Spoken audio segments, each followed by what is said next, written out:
بسم اللہ الرحمن الرحیم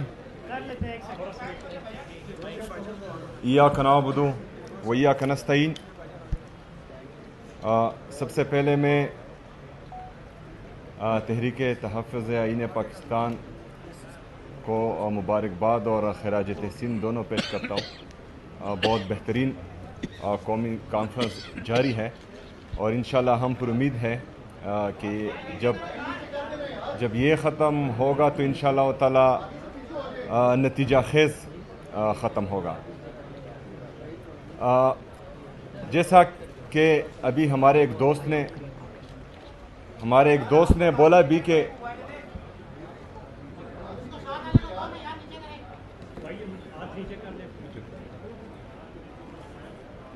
پیچھے کیمرے تھوڑا سا نیچے ٹھیک ہے، جیسے کہ ابھی ہمارے ایک دوست نے بولا کہ ہم نے خیبر پختونخوا میں تمام سیاسی جماعتوں کا، مذہبی جماعتوں کا، ہر مکتبہ فکر سے لوگوں کا ایک امن جرگہ کیا خیبر پختونخوا اسمبلی میں، اور انہوں نے وضاحت بھی کی کہ امن جو ہے وہ ہم پہلے یہ سمجھتے تھے کہ امن جو ہے وہ صوبائی حکومت کا کام ہے کہ وہ لائیں، لیکن بدقسمتی سے یہی تو مسئلہ ہے کہ جو جس کا کام ہے وہی نہیں کر رہا، تو اس لیے ہم سب یہاں ابھی بیٹھے ہیں۔ پہلی بات۔ دوسری بات کہ اس جرگے میں تمام مکتبہ فکر کے لوگ جمع ہوئے اور وہاں پر ایک بہترین ماحول میں قیام امن کے لیے 15 نکاتی ایجنڈا پیش کیا گیا، جس پر تمام جماعتیں چاہے سیاسی ہو، مذہبی ہو، اور ہر مکتبہ فکر کے لوگ اس پر متفق ہوئے۔ لیکن بدقسمتی سے جن لوگوں کو امن گھاٹے کا سودا ہوتا ہے اور جن کا جنگ میں ہی خیر ہوتا ہے، انہوں نے یہ سارا پروسیس سبوتاج کرنے کے لیے جرگے میں ہمارے آئے ہوئے مہمان جن کا تعلق پی ٹی ایم سے تھا، ان کو اسمبلی سے باہر اٹھا لیا۔ تو میری جب ان سے اس حوالے سے بات ہوئی، میں نے ان کو کہا کہ ایک تو آپ لوگوں کا مسئلہ یہ ہے کہ آپ لوگ زمینی حقائق سے اس طرح باخبر نہیں رہتے جتنا سیاسی لوگ رہتے ہیں۔ آپ لوگ عوام میں اتنا نہیں رہتے جتنا سیاسی لوگ رہتے ہیں، تو آپ یہ چیزیں نہیں سمجھتے اتنی جتنی ہم سمجھتے ہیں، اور اس کے ساتھ ساتھ جب آپ سمجھتے نہیں ہیں اور اگر کسی کے کہنے پر آپ لوگوں کو اٹھاتے ہیں، تو جو آپ کے ایڈوائزرز ہیں وہ بھی انتہائی بیوقوف اور نالائق ہیں، کیونکہ یہ جو قدم آپ لوگوں نے اٹھایا ہے اس سے آپ کی ساکھ اٹھے گی نہیں، اس سے لوگوں کے دلوں میں آپ کی نفرت کم نہیں ہوگی لیکن مزید بڑھے گی۔ اور اس کا نتیجہ ہم نے دیکھا کہ پشاور یونیورسٹی کیمپس میں 78 سال میں پہلی دفعہ جو ہے ہمارے ادارے کے خلاف نعرے بازی ہوئی، اور یہ ان کی یہ ایک بیوقوفانہ حرکت کی وجہ سے جو انہوں نے جرگے کے بعد کی۔ یہ صرف پہلا موقع نہیں ہے کہ جہاں پر ہم اچھے کام کی طرف جاتے ہیں اور وہ غلط مشوروں کی وجہ سے وہ الٹا ہو جاتا ہے۔ اس سے پہلے جو ابھی خیبر پختونخوا میں دہشت گردی لائی گئی ہے، اس پر بھی ہمارے اعتراضات تھے، اور ہم پشاور سے لے کر تورغر کوہستان تک اور ادھر ڈی آئی خان وزیرستان تک اور ادھر چترال اور باجاوڑ تک ہم چیختے رہے، چلاتے رہے، پورے پختونخوا کی عوام، پورے پختونخوا کی لیڈرشپ،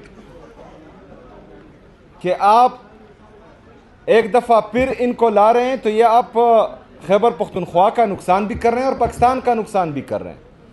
یہ بند کمروں کی پالیسیاں جو آپ بنا رہے ہیں، یہ آپ کے لیے بھی نقصان دہ ہیں, یہ پاکستان کے لیے بھی نقصان دہ ہیں. لیکن پہلے ہمیں یہ کہا گیا کہ یہ جھوٹ بول رہے ہیں. ایسی کوئی بات ہے ہی نہیں. ابھی جو ہے یہ آپریشنز کی تیاریاں کر رہے ہیں, تو یا یہ اس وقت جھوٹے تھے یا آج جھوٹے ہیں.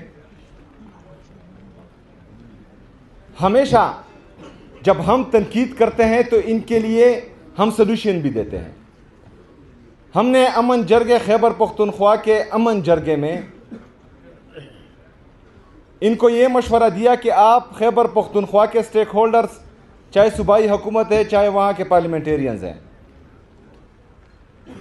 جو ہمارے قومی مشران ہیں, ہمارے قبائلی علاقوں کے مشران ہیں, ہمارے عمائدین ہیں, ان سب کو بلائیں, ان سب کو بٹھائیں, ان سب سے مشورہ کریں, اور جب آپ کلیکٹیو وزڈم سے کوئی قدم اٹھائیں گے تو یہ نتیجہ خیز ہوں گے.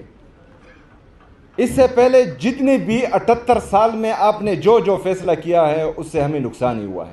ابھی ریسنٹلی ریجیم چینج آپریشن ہوا, یہ بتایا گیا کہ پہلے دن ہے جو ہے وہ پتہ نہیں کون سا انقلاب آ گیا, اسٹاک ایکسچینج بھی اوپر گیا, اکانومی بھی بہتر ہوئی, جی ڈی پی بھی گروتھ کر گیا.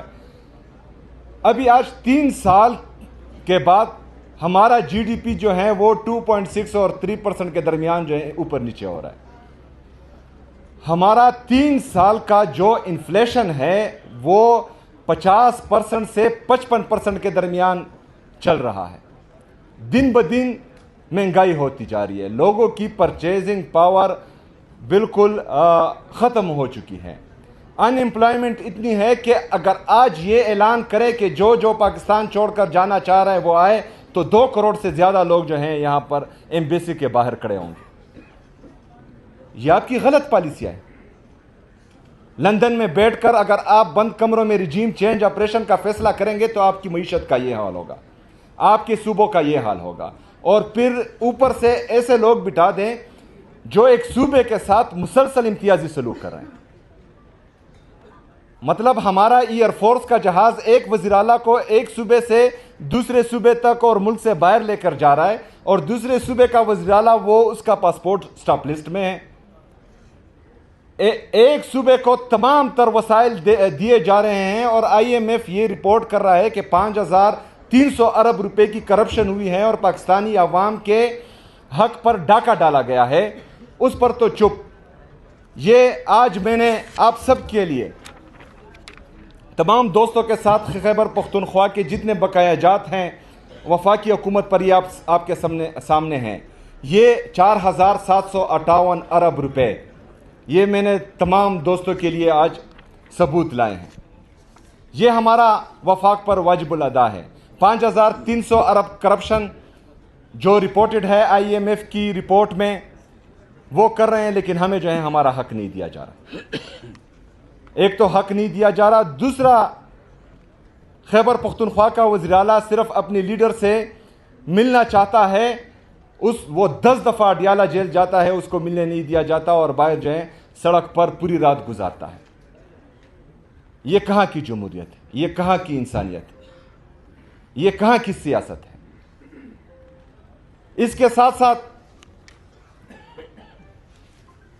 خود ہی پریس کانفرنس کرنے بھی آ جاتے ہیں کہ ہمارا لیڈر, ہمارا قائد جناب عمران خان صاحب کہتے ہیں یہ نیشنل سیکیورٹی رسک ہے. او بے وقوفوں, یہ نیشنل سیکیورٹی رسک نہیں ہے, یہ آپ کی نیشنل سیکیورٹی کی ضمانت ہے عمران خان صاحب. یہ آپ کی نیشنل انٹیگریٹی کی ضمانت ہے, یہ آپ کی پولیٹیکل اور اکنامک سٹیبلٹی کی ضمانت ہے. آپ کیوں نہیں سمجھ رہے کہ پاکستانی قوم اگر آپ سے نالاں ہے اور آپ سے نفرت کرتی ہے تو صرف ایک ریجیم چینج آپریشن کے بعد اپنا گراف دیکھیں, اس لیڈر کے لیے لوگوں کی محبت دیکھیں دل میں. 8 فروری کا رزلٹ جو آپ لوگوں نے چینج کیا ہے اور کسی اور کے کھاتے میں ڈال دیا ہے, پتہ تو ہے نا, معلوم تو ہے کہ آپ لوگوں نے کیا کیا ہے. ذرا وہ رزلٹ دیکھیں کہ لوگوں کی پلس کیا کہتی ہے, لوگ چاہتے کیا ہیں. اس طرح کے فیصلوں سے پاکستان اگر پہلے آپ لوگ کرتے تھے تو وہ سوشل میڈیا کا دور نہیں تھا، آج سوشل میڈیا کا دور ہے۔ ہمارے کاشف عباسی صاحب نے باتیں کی صحافیوں پر پابندیوں کے اور ہمارے میڈیا چینلز پر پابندیوں کی۔ آج کل تو سوشل میڈیا کا دور ہے، کیا کیا چھپاؤ گے؟ اور پاکستان کی سب سے بڑی اسٹیبلشمنٹ آج کل پاکستان کا سوشل میڈیا ہے، جو پوری دنیا کو حقیقت دکھا رہا ہے، آپ لوگوں کا اصل چہرہ دکھا رہا ہے۔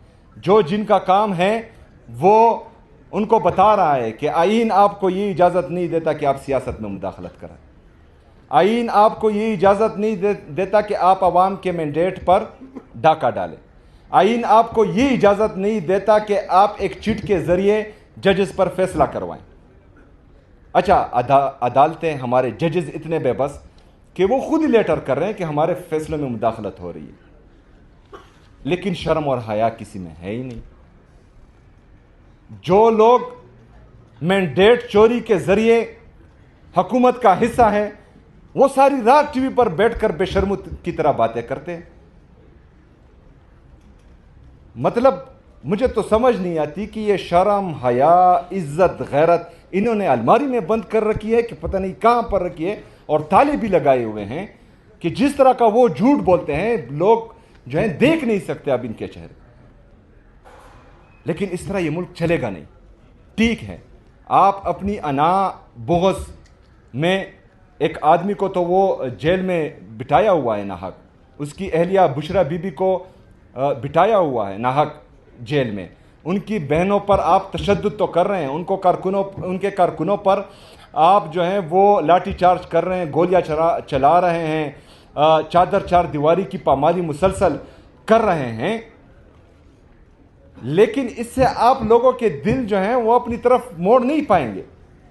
یہ آپ پاکستان کو مزید خراب کریں گے، اس سے جو ہیں ادارے مزید کمزور ہوں گے، اس سے لوگوں کے دلوں میں اداروں کے لیے نفرت مزید بڑھے گی، اور اس سے جو آپ پاکستان کی معیشت کا بیڑا غرق کر رہے ہیں، جس پر میں نے کل بھی بات کی کہ ہم 80,000 ارب روپے کے مقروض ہو چکے ہیں آج، جس میں 36,000 ارب روپے ہمارا بیرونی قرضہ ہے جو ہمارے ڈالر کے ریٹ کے ساتھ منسلک ہے۔ ہمارا ڈالر کا ریٹ فارن ریزرو کے ساتھ منسلک ہے۔ ہمارے فارن ریزرو اگر آج 20 بلین ڈالر ہیں تو اس میں آپ کا 70% حصہ یا I M F, World Bank, Asian Development Bank کے لون کا ہے، یا دوست ممالک نے آپ کو جو ہے خیرات دی ہوئی ہے وہ پڑا ہے۔ 3 سے 4 ارب روپے جو ہیں وہ آپ کے فورن ریمیٹنسز ہیں، ایکسپورٹ تو ہے ہی نہیں، کیونکہ آپ کا ٹریڈ ڈیفیسٹ جو ہے وہ 15 ارب ڈالر تک پہنچ چکا ہے۔ تو اگر آپ سے یہ پیسہ دوست ممالک نے اور آئی ایم ایف نے واپس مانگا تو آپ کے ڈالر کا ریٹ 282 روپے پر جو انہوں نے آرٹیفیشلی لاک کیا ہوا ہے، یہ 400 سے تجاوز کر جائے گا، 400 روپے سے بڑھ جائے گا، تو یہ 36,000 ارب روپے یہ آٹومیٹکلی آپ کے 50,000 ارب سے بڑھ جائیں گے، اور آپ کا ٹوٹل جی ڈی پی 1,12,000 ارب روپے ہے۔ 80,000 ارب روپے اس کا 72% بنتا ہے۔ جب یہ آپ کا بیرونی قرضہ 50,000 ارب روپے سے بڑھے گا تو آپ کا ملک دیوالیہ ہو جائے گا، پھر آپ کہاں جائیں گے؟ آپ کا ڈیفینس کا بجٹ کہاں جائے گا؟ آپ کو جو ہے یہ 5,300 ارب روپے کا آئی ایم ایف کا رپورٹڈ جو آپ کرپشن کر رہے ہیں، آپ کے پیٹ کہاں سے بھریں گے؟